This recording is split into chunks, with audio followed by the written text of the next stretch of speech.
Okay, we are back with a new concept and a new task too, and you can already see the definition of a very particular collocation here, the phrase.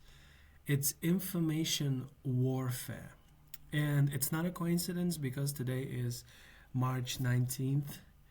It's the evening of March 19th, and it's been 19 days since the start of the conflict between Iran and Israel and the United States and the countries in the Gulf region. And I'm not here to just say that this part of the war is wrong or right, because I don't have, I think, the necessary credentials to be a good judge in this conflict.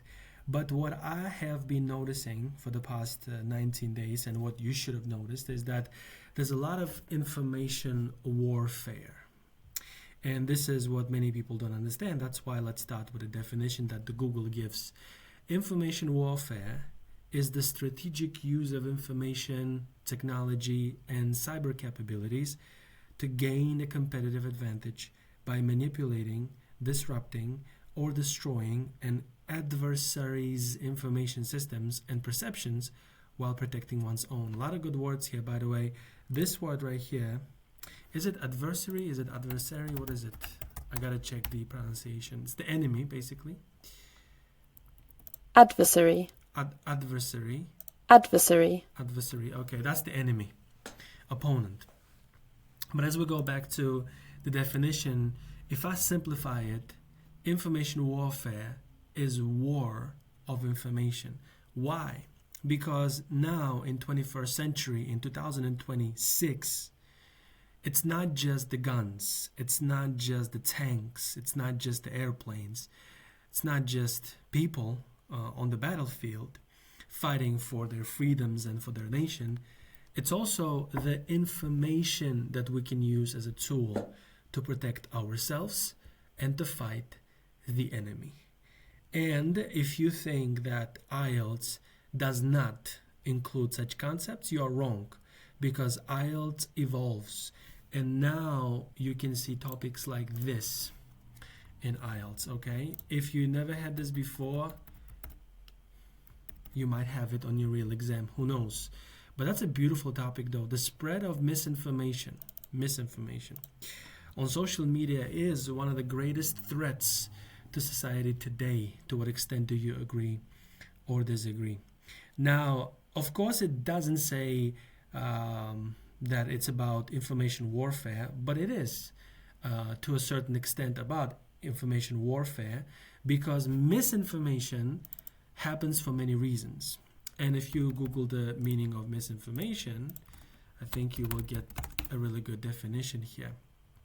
False or inaccurate information. False or inaccurate. But this is the thing. I think inaccurate and false are different, right? Because sometimes it's inaccurate because of justifiable reasons, like some technical mistake maybe.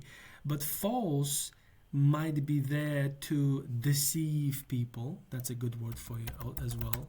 I'm going to say deceive, meaning, right, deliberately cause someone to believe something that's not true. That is misinformation as well. And you can definitely see that a lot these days because of this conflict and because of many other conflicts. And that's why they're using this in IELTS now. But also, it's in social media. And then you might wonder, how is it the social media that's going to be the center of the argument today? But then, for the most logical reasons, you realize that it is the social media that has become the king of all media, because young people rarely watch TV or listen to radio, and young people are the future, and young people will determine the future, and they love social media for many, many different reasons. And the way I imagine this essay is, I'm going to have two main bodies. And I will definitely agree with this. And since it says to what extent, I think I'm going to agree with this fully. I do believe misinformation is one of the greatest threats. It's not just natural problems now. It's not just the climate change. It's not just some other obvious issues. It's now also misinformation, because it's okay if you lie to one person, probably, right?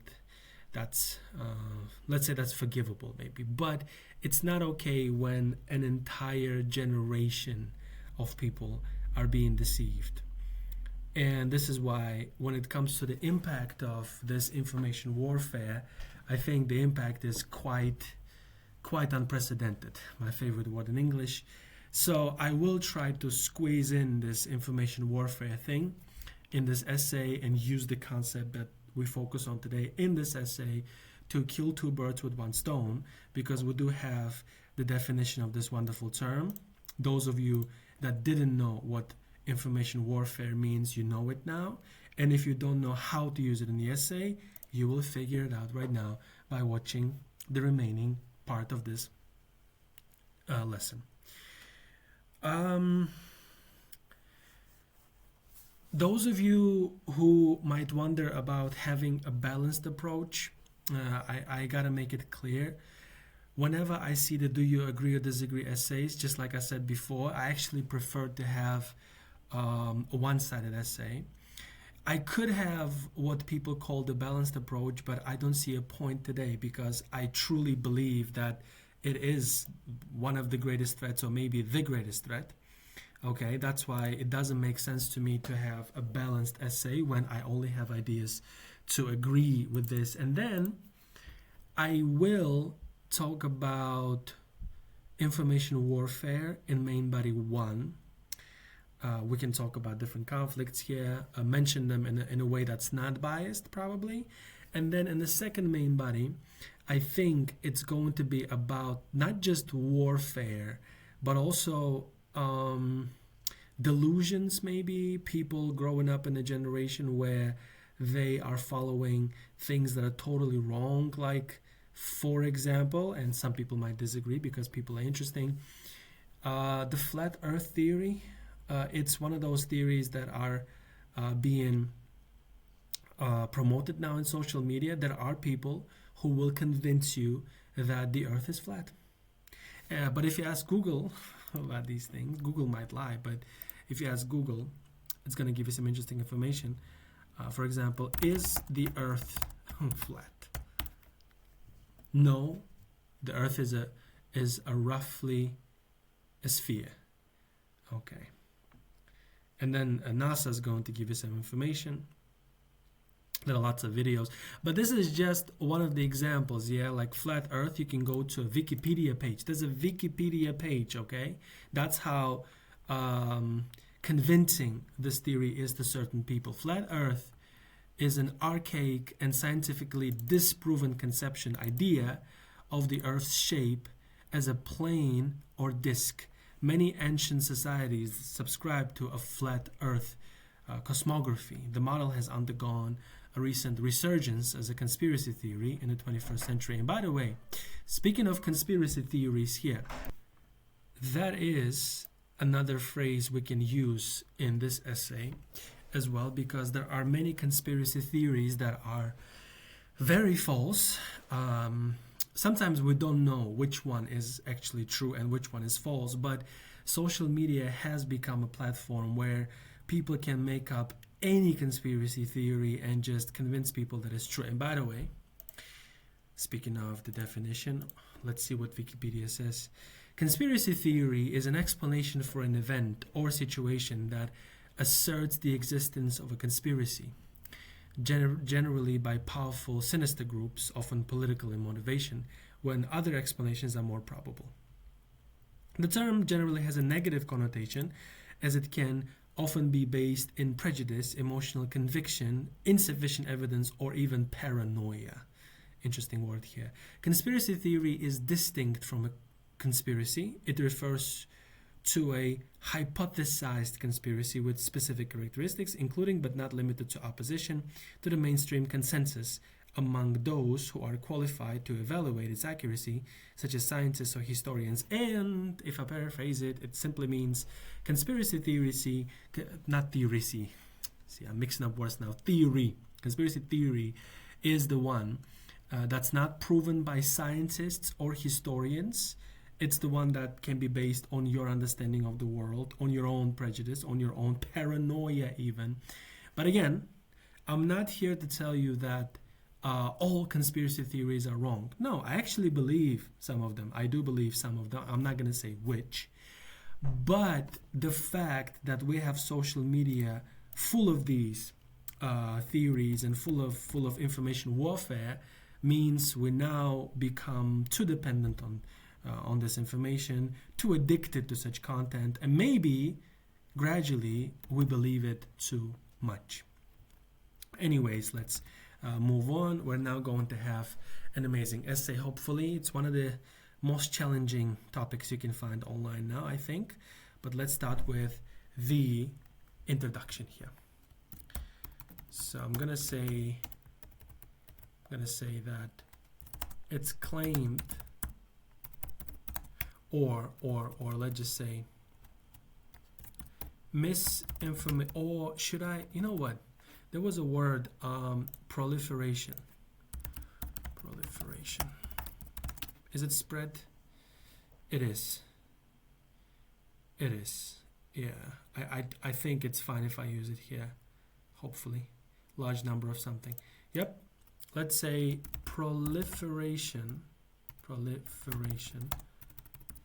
of misinformation on social media platforms is viewed by some to be one of the, let's say, biggest threats to society nowadays. Yeah, there you go. So the proliferation of misinformation on social media platforms is viewed by some, not to be, let's say, is viewed by some as one of the greatest or one of the biggest threats to society nowadays. Yeah, I paraphrase some words.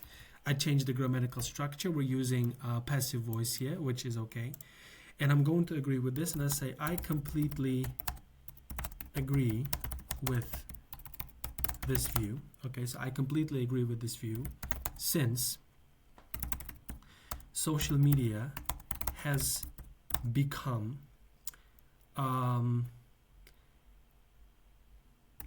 an area of information warfare, and we're going to say area of information warfare, and the birth of many conspiracy theories that may damage people's perception of life. Yeah, I had a spelling mistake here, but that's okay. So we do have information warfare here. We do have conspiracy theories. So now we can easily have two main bodies. Also, we can talk about the AI and how influential it is these days. You know, how AI is being used to lie to people as well. Sometimes there are fake versions of real people, and then other people are going to tell us that this is the real person, not the fake one. So it's the reality now. It's 2026, and that's how dangerous social media has become. But let's go one by one. Let's talk about information warfare first. So I'm going to say this. Since television and radio are no longer relevant for many young people, right? It is the social media where, let's say, different channels are, I'm going to say, fighting for public's, how about this, public's attention. There you go. So since television and radio are no longer relevant for many people, especially the younger generation, being specific here, It is the social media where different channels are fighting for public's attention. Let's say it is now the social media where different channels are fighting for public's attention. And we can say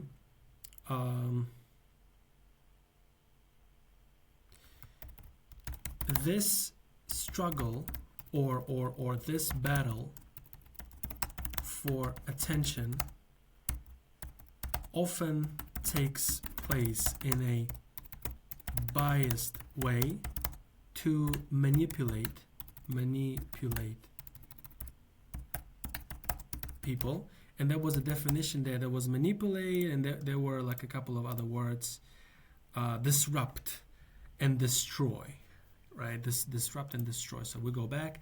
This battle for attention often takes place in a biased way to manipulate people or disrupt their systems and perceptions, or disrupt their systems or perceptions. For example, in many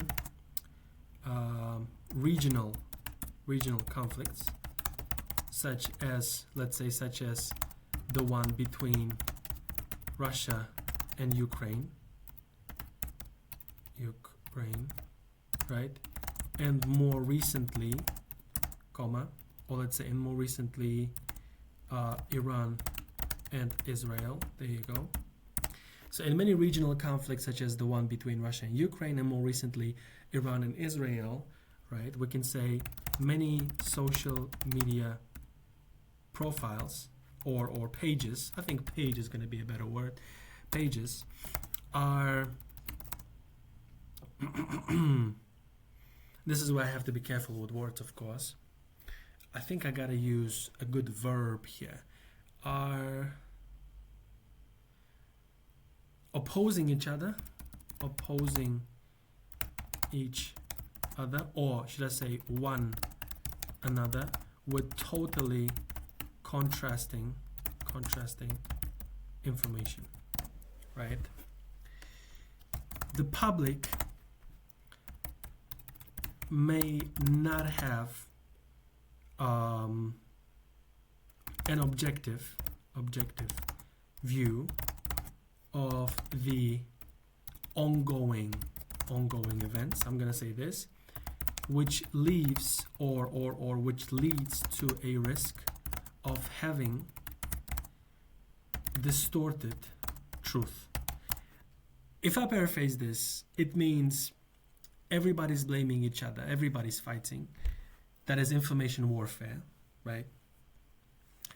And in the end of it, you just sit at home sometimes, you drink your coffee, you breathe the air, and you think about all this stuff, and then you ask yourself, so, okay, what do I believe in? Who do I believe? Do I believe these guys or do I believe these guys? Because they're fighting, you know? They have their goals, they have their ambitions, and they prefer to say things that they believe more than others. And especially when you're trying to fight the enemy, you're having your own truth. But how true is that truth? That's the big question, because many people believe there's only one truth, but now watching all these social media pages, sometimes you ask, whose truth is better?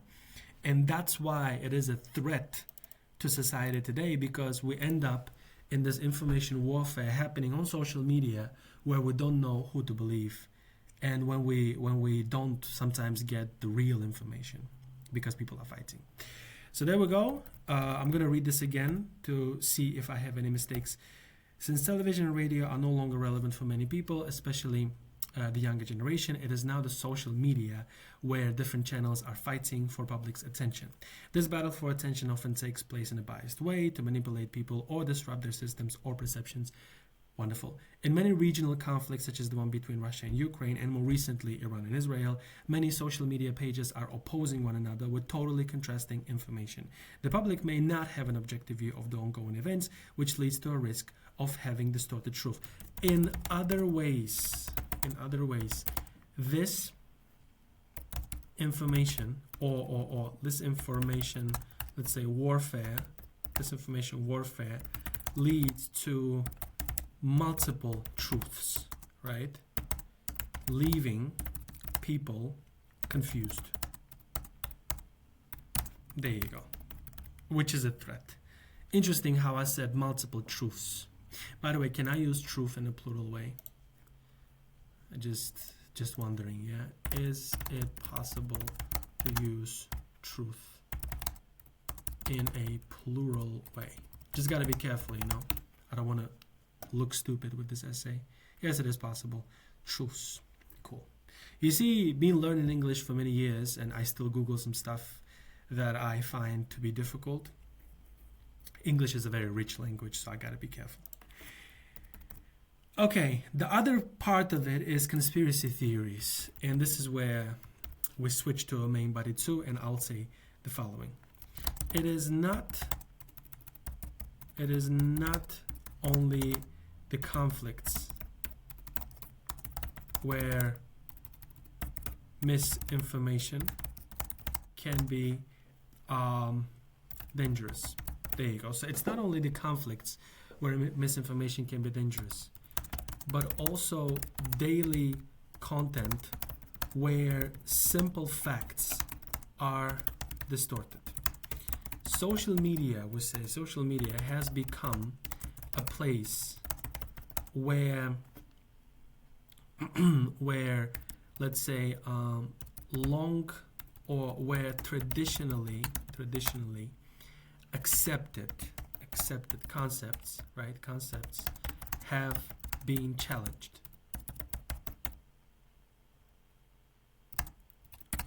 This is where I have to say giving birth to numerous, finally, conspiracy theories. There you go. Again, this is a difficult word. Anyways, though, so social media has become a place where traditionally accepted concepts have been challenged, giving birth to numerous conspiracy theories. And this is where I have to use the word, the concept of flat earth theory. And we can say there are many videos there are now many videos where different people claim that the earth is flat. And we can say, while they have a right to have their own view, because they do, I cannot tell them to, not say these things, because it's their research and it's their right to say these things. And maybe, who knows, maybe in the distant future, there's like some chance that to a certain extent, maybe they're saying something relevant, something that might end up being true, because you never know. It's difficult to predict anything these days, but there is long established research. There are things that we learn in school, such as 1 + 1 is 2. But when social media gives you too much information, and especially misinformation, about simple things such as this one, then it creates a dangerous place where you don't know what to trust. Just like with information warfare, it becomes too dangerous because we don't know what to believe. So I'm going to say it here. While they have a right to have their own view, such use of misinformation, or we're going to say or provocative content may overwhelm people and create too much confusion, right? Many other simple facts can be not destroyed. We're going to say younger generations or younger people, right, may consume too much of such content, right, and grow up to, or not grow up, let's just say younger people may consume too much of such content and disprove information that is true, or let's say disprove basic information, or disprove. Yeah, I find it difficult here. Younger people may consume too much of such content and disprove facts. Yeah, I think fact is a good word. Is disprove a good word though? Just checking. Disprove meaning. Oh, that's prove though. No. Deny. Deny facts. Reject the truth. That's going to be much better. So, younger people may consume too much of such content and deny facts. Such a tendency can lead to a massive damage, right, on education in the masses, because it's about what we believe further in life and what our children believe as well. If everybody's going to believe that the earth is flat, then nobody's going to believe that the earth is round, and it has consequences on your understanding of life. So it is a threat. Now, in the conclusion, I'm going to say, in conclusion, I do believe that misinformation in social media damages the world, or damages the society in more than one way, right? In more than one way. It creates a reality where people find it difficult to, let's say, to differentiate true from lies, truth from lies. That's perfect. So it creates a reality where people find it difficult to differentiate truth from lies,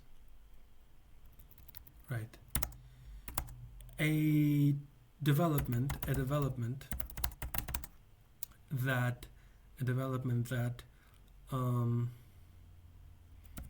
leaves them confused, or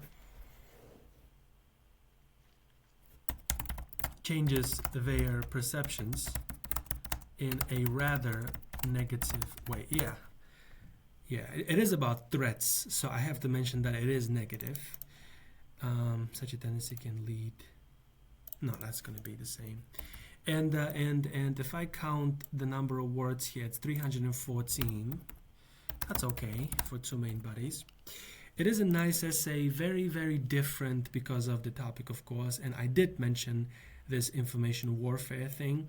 I did mention all these conspiracy theories.